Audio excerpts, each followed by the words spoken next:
이 오늘 본문만큼 성경 전체를 통틀어서 친숙한 본문이 없다고 해도 과언이 아닐 것입니다. 우리가 1월 1일이 되면 항상 이제 펴보는 부분이 있죠. 네. 그래서 이번에는 꼭 일도고 하고 말리라 이러면서 1월 1일에 꼭 펴보는 부분입니다. 그렇게 친숙함에도 불구하고 이 창세기 1장의 전체적인 본문의 의미가 잘 해명되지 못한 부분이 많습니다. 주로 왜 그러냐면 창조과학이나 이제 여타 창조론 논쟁과 관련해서 이제 읽히게 되는 본문이 되어버렸기 때문이죠. 오늘은 이제 그런 논쟁은 좀 뒤로 하고 오늘 본문이 의미하는 바가 무엇인지를 좀 살펴보려고 합니다. 1절을 보면은 성경에서는 말하기를 태초에 즉 시작에 하나님께서 하늘과 땅을 만드셨다라고 합니다. 여기서 이 만들다라는 말은 히브리어 바라라는 이제 동사입니다. 여기서 이 바라라고 하는 말은 주로 하나님께서 하신 행위, 그 일과 관련돼서 이제 사용되는 말입니다. 그래서 사람들에게 이 사람이 하는 행동에는 이 바라라는 단어를 좀처럼 사용하지 않고 주로 하나님께서 어떤 일을 하실 때, 뭔가를 만드실 때, 행하실 때 주로 이 바라라는 동사를 사용합니다. 그래서 1절에서 이 하고 싶은 말의 핵심은 하나님께서 하신 일, 그 만드신 이것이 무엇인지를 말하고 싶다는 거죠. 그리고 또 하나님께서 하신 일을 통해서 하나님이 어떤 분인지 알리고 싶다는 것입니다. 어떤 사람들은 이 1장 1절을 제목이라고 주장하기도 합니다. 이 창세기 전체의 제목이 바로 1장 1절이다 라고 이야기하기도 하죠. 그래서 1절이 제목이기 때문에 2절에 나오는 이제 이 혼돈과 공허한 땅은 이제 하나님께 창조한 것이 아니다 라고 누군가는 또 주장하기도 해요. 제가 주장하는 게 아닙니다. 누군가는 그렇게 주장한다는 거예요. 그러나 저는 그것에 동의하지 않고 이 창세기 1장 1절을 우리가 이해함에 있어서 이 창세기 1장 1절에 이 창조하시니라 이 말은요 이미 이 하나님의 첫 번째 행위를 기록하고 있다고 봐야 됩니다. 이 하나님께서 1장 1절에서 창조하시니라 이제 봐라 이 만드셨다라고 하셨을 때 이미 이 2절에 있는 이 최초의 이 땅과 이 물이 만들어졌다고 봐야 되는 거죠. 그래서 이 1장 1절 하나님께서 선지를 만드시니라 그 다음에 나온 것이 바로 이 창조의 결과물, 2절에 나오는 창조의 결과물이라고 할 수 있습니다. 우리 2절 같이 한번 읽어볼까요? 시작. 땅이 혼돈하고 공허하며 흑암이 깊음 위에 있고 하나님의 영은 수면 위에 운행하시니라. 하나님께서 이제 최초에 만드신 창조물이 땅이 혼돈하고 공허하다라고 되어 있습니다. 혼돈이라는 말은 이제 문자적으로 그냥 이해하면 형체가 없다라는 말입니다. 또 제대로 된 질서나 구조가 잡히지 않은 상태를 뜻합니다. 둘째로 이제 공허하다는 것은 이제 비었다라는 뜻이죠. 그래서 뭐가 채워져야 하는데 채워져야 될 게 없다라는 말입니다. 또 나아가서 이 혼돈과 공허라는 말은요 성경을 읽다 보면 이제 종종 이 성경을 통해서 이제 나타나는 말인데 이 혼돈은 이 황폐한 땅을 이제 표현할 때 주로 쓰는 말입니다. 그래서 이제 성경에서는 땅이 황폐하였다라고 할 때는 하나님의 법이 온전히 지켜지지 않고 또 하나님께서 제정하신 질서들을 하나님의 백성들이 파괴할 때 이 땅이 황폐하였다라고 이야기합니다. 또 둘째로 공허라는 말이 언제 쓰이냐면 이스라엘 백성들이 약속의 땅에서 쫓겨났을 때 그 땅이 공허하다라고 하는 거거든요. 그래서 이 언약이 깨지고 또 이 율법을 어기고 그 결과로 말미암아 이스라엘 백성들이 그 약속의 땅에서 살다가 거기서 쫓겨났을 때 그 땅을 보고 하나님께서는 공허하다라고 말씀하셨습니다. 그래서 이 혼돈과 공허라는 말은 이제 형태가 없고 비었다라는 아주 구체적인 의미에서 이 하나님께서 제정하신 이 법의 질서가 사라지고 또 그 이스라엘 백성들이 하나님의 이 백성으로서의 이 약속들을 잊고 이방인과 똑같이 살아가게 될 때 이 혼돈과 공허하다라는 말들이 사용되기도 합니다. 그래서 이 혼돈과 공허라고 하는 것은 하나님께서 하실 일들, 그리고 그 창조 행위 속에서 드러나게 될 이 하나님의 성품이 무엇인지를 이제 반대적으로 보여주는 그런 도구라고 할 수 있습니다. 오늘 본문 2절 보니까 하나님은요, 이러한 혼돈과 공허의 땅에, 이 땅과 물에 운행하기 시작합니다. 한글 성경으로는 이제 마땅한 번역이 없어서 이렇게 번역한 듯 합니다. 이 운행하다라고 하는 이 단어는요, 원래 이 어미새가 날개로 새끼를 품을 때 이제 사용하는 말인 거예요. 그래서 이 하나님께서 이 혼돈과 공허의 이 땅과 물에 운행했다라고 하는 말은 이 하나님의 영이 이 세계를 품기 시작했다라, 이렇게 이해할 수 있습니다. 하나님께서는 이 최초에 창조된 이 공허한 땅과 물을 품으신 거예요. 그리고 이렇게 무질서하고 비어있는 세계를 품었을 때 일어나는 일이 바로 창조라고 할 수 있습니다. 하나님께서 세계를 품을 때 어떤 일이 일어났습니까? 이 성경을 면밀하게 보신 분들은 발견하셨겠지만, 이 창조 6일간의 창조는요, 앞에 3일과 뒤에 3일로 정확하게 분리되어 있어요.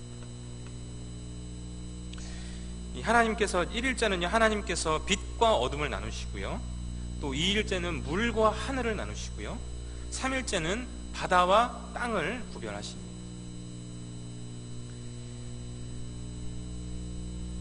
하나님은요, 이 혼돈한 이 세계를요, 구별하고 구획하고 뭔가를 정리하시고 질서를 세워나가시는 분으로 나타나요. 또 4일에서 6일은요, 공허를 채우시는, 빈 것을 채우시는 하나님의 사역을 보여줍니다. 이 4일째는요, 1일에 나누신 빛과 어둠을 채우는 해와 달과 별을 만드시고요, 5일째는요, 이 하늘과 물을 2일째 나눴잖아요. 그 2일째 나눈 그 하늘과 물에 이제 채워 넣을 것들을 채워 넣으시는 거예요. 그래서 공중에는 새를 채워 넣으시고 바다에는 이 물고기를 채워 넣으시는 겁니다. 그리고 3일째에는 이 3일째 만들었던 이 땅에 이제 6일째는 이제 뭔가를 채우기 시작하시는 거죠. 그래서 동물들과 이제 그 창조의 절정으로서 사람을 이 6일째에 채우시는 겁니다. 그래서 이 창조를 통해서 이 하나님이 어떤 분이신가를, 성경이 이제 어떤 분이신가를 소개하냐면, 이 하나님은 이 혼돈한 것을 질서 있게, 질서 정연하게 만드시고요, 또 빈 것을 채우시는 분이다, 이 이야기를 하고 싶은 겁니다. 하나님의 창조는요, 또 하나님의 일하심은요, 바로 빈 것을 채우고 무질서한 것을 질서 있게 만드시는, 그것이야말로 하나님의 창조인 것입니다. 이런 하나님의 일하심은요, 이스라엘 백성의 역사에서 반복적으로 나타납니다. 아들이 없기 때문에 미래가 없는 이 아브라함의 공허함을 하나님께서 채우셨습니다. 또 혼돈의 이스라엘에게 율법을 주신 하나님은요, 혼돈을 질서로 만드시고 빈 것을 채우시는 분으로 나타나는 겁니다. 또 이스라엘이 범죄해서 약속의 땅에서 쫓겨났을 때 하나님께서 그대로 내버려 두지 않습니다. 다시 포로되었던 이스라엘 백성들을 회복시키시고 다시 약속의 땅으로 부르셔서 그들을 채워나가셔요. 또 나아가서요, 우리 같은 이 무질서하고 부패하였으며 이 영원한 죽음이 인생의 끝인 공허한 이 죄인들을 위해서 자기 아들을 십자가에 못 박아서 우리의 인생을 채우시는 겁니다. 십자가에서 아들을 찢고 그 피를 우리에게 부으신 겁니다. 우리의 영혼의 비참함을 아시고 빈곤함을 아시고 하나님은 자기 아들의 피와 살로 우리의 영혼을 채우셨습니다. 또 우리 이 아들의 피와 살을 먹게 하신 분이 바로 하나님이십니다. 그래서 이 피와 살을 먹는 자마다 다시 이 하나님의 통치, 질서와 체험 속으로 들어오게 하셨습니다. 이 아들을 십자가에 못 박는 것은요, 이 질서를 부여하고 또 빈 것을 채우시는 하나님의 사역의 절정이었습니다.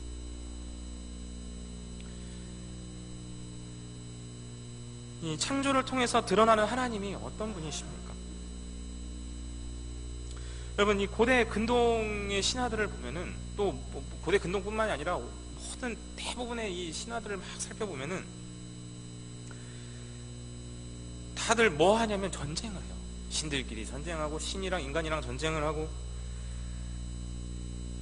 신과 인간의 투쟁, 신과 신과의 투쟁, 폭력과 저주로 막 다 얼룩져 있는 게 사실 대부분의 뭐 신화들이고 이야기들이거든요.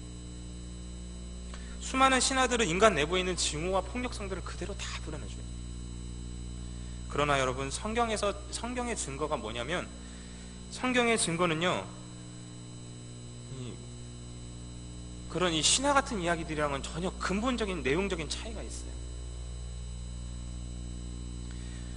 여러분, 이 하나님께서는요, 혼돈과 공허, 이거를 질서와 체험으로 바꾸시는 분. 여기 이곳에는요, 갈등도 없고요, 뭐 하나님과 뭔가 누군가 뭐 대립하는 존재도 없고요, 그런 본질적으로 완전히 다른 겁니다. 창세기 1장에서는요, 그저 하나님께서 명령하시고요, 그렇게 명령하시니까 그대로 될 뿐이에요.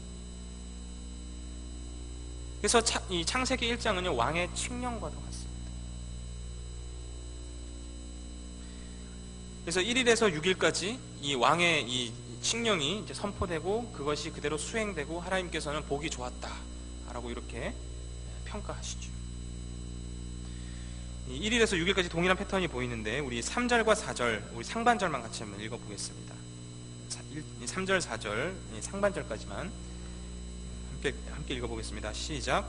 하나님이 이르시되 빛이 있으라 하시니 빛이 있었고, 빛이 하나님 보시기에 좋았더라. 네, 이 가장 먼저 이제 하나님이 오늘 이 패턴을 보면은 명령을 하시죠. 빛이 있으라, 뭐가 있으라 명령을 하시고, 그 다음에는 빛이 있었다, 그대로 실행되었죠. 또 마지막으로는 하나님께서 빛이 하나님 보시기에 좋았더라, 이제 하나님께서 평가하고 그것을 승인해줘요. 이런 패턴이 첫날부터 마지막 날까지 계속 반복적으로 나타나는데, 하나님께서는요, 강력한 권능을 가진 왕처럼 명령하시고, 또 그 실행된 사건을 보고받으시고요, 그리고 그것에 대해서 평가하시는 이 왕의 모습으로 창세기 1장에서는 나타납니다. 창세기는요, 처음부터 일관되게 하나님이 왕이시다라는 것을 가르치고 있습니다. 우리 5절 한번 읽어볼까요? 우리 5절 한번 읽어보겠습니다. 시작. 하나님이 빛을 낮이라 부르시고 어둠을 밤이라 부르시니라. 저녁이 되고 아침이 되니 이는 첫째 날이니라. 아멘. 또 이렇게 평가하시고 나서 이제 하시는 이제 행동이 뭐냐면, 하나님께서 뭐 하세요? 지금 밤을, 이 어둠을 뭐라고 부르시고요? 밤이라고 부르시고, 또 빛을 낮이라고 부르셨다. 그러니까 하나님께서 창조하신 이후에 그 창조물들에게 이름을 부여하세요. 이름을. 근데 이 고대 근동의 문화적 맥락에서는요, 이름을 부여하는 것은요, 소유에 대한 강력한 주장이에요. 이거는 내 것이다. 이 하나님께서요, 이 아담에게 만물을 이제 다스리라고 하셨을 때, 이 명령에 아담이 어떻게 화답을 했냐면, 이름을 짓는 것으로, 동물들에게 이름을 짓는 것으로 화답을 합니다. 소유를 의미하죠. 또 하나님은요, 아브라함을 아브라함으로, 사레를 사라로 새로운 이름을 부여해서 너는 나의 소유다라는 것을 확인시켜 줍니다. 또 야곱의 이름이 이스라엘로 변할 때, 그 하나님께서 새로운 이름을 부여할 때 너는 내 것이야 라고 말하는 것 같아요. 또 뿐만 아닙니다. 이 애굽에서 요셉이 총리가 돼서요, 이 왕으로부터 이 이름을 하사받죠. 사브낫바네아. 또 다니엘 역시 이 벨드사살이라는 이름을 부여받습니다.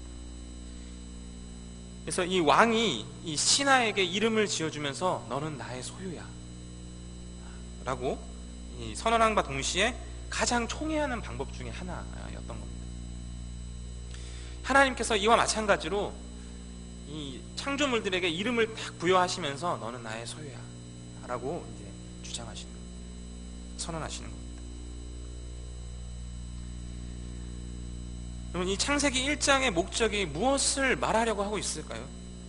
이 하나님이 어떤 분인지 이제 알게 하도록 기록되었는데, 첫 번째로는요, 우리 아까 살펴봤듯이 하나님은 혼돈에서 질서를 채우시고 공허한 것을 풍성한 것으로 채우시는 분이다 라는 것을 이야기하고 있고요, 두 번째로는 하나님은 왕이시다 라는 것을 이야기하고 있는 겁니다. 그래서 창세기 1장에서는요, 하나님은 혼돈을 질서로, 공허를 채움으로 만드시는 왕입니다. 그리고 성경은요, 그분의 통치 안으로 우리를 초대하고 있는 겁니다. 우리가 하나님의 소유가 되고 이 하나님의 총애를 받으며 하나님의 통치를 받으라 라고 창세기 1장은 우리에게 권면하고 있는 것입니다. 이 하나님의 통치는 멍해가 아니라, 이 하나님의 통치는 우리 인생과 또 우리 마음의 이 혼돈에서부터 질서를 만드시고, 또 이 우리 인생의 공허한 것들을 채우시고 우리를 그런 방식으로 다스리기 원하시는 겁니다. 주 안에서 사랑하는 여러분, 우리는 본질상 진노의 자녀였습니다. 우리가 우리의 죄악으로 영원히 저주받고 이 영원한 사망에 거하는 것이 마땅한 사람들이었습니다. 이 혼돈과 공허 속에서 영원히 죽어야 하는 존재였습니다. 그러나 하나님께서는 아들의 피와 살로 우리를 채우셔서 우리와 같은 죄인들과 새로운 관계를 만들어 가셨습니다. 하나님께서는 감히 우리를 하나님의 자녀라고 불리도록 하셨습니다. 사랑하는 여러분, 하나님께서는 창세기 1장에서부터 하나님은 이미 복음을 선포하고 계신 겁니다.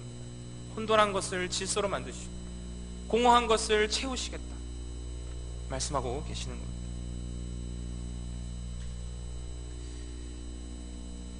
우리 교회는요, 이제 올해 50주년 맞이했습니다. 이 50년 이상 된 교회에 일반적인 평가들이 있어요. 그게 뭐냐면 변화가 어렵다, 그런 말 많이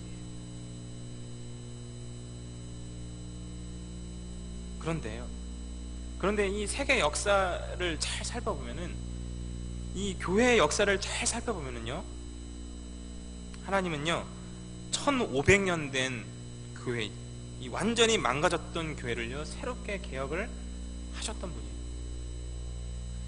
또 교회가 사라진 것 같은 그 순간에 아브라함을 부르셔서 다시 교회를 시작하신 분입니다.